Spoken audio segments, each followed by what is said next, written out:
Moderatorja e njohur Luana Vjollca duket se po përgatit një rikthim të fuqishëm në ekranin e Top Channel me programin e saj shumë të dashur për publikun, Shiko kush luan. Pas eksperiencave në disa projekte televizive, Luana ka lënë të kuptohet se është gati për një kapitull të ri, duke u rikthyer tek formati që, sipas saj dhe publikut, mban mvullën e suksesit.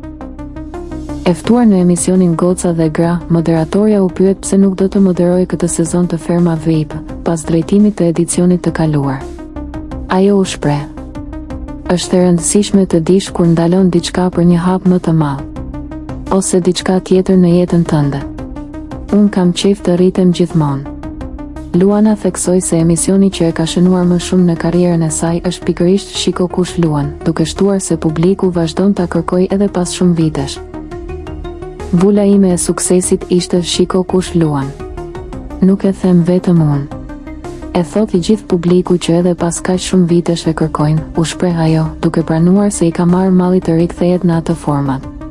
A do të jetë ky rikthimi më i fortë i sezonit televiziv? Mbetet për t'u parë, por një gjë është e sigurt, publiku mezi pret ta shohë sërish Luana Vjollcën në rolin që e bëri ikon të showbizit shqiptar.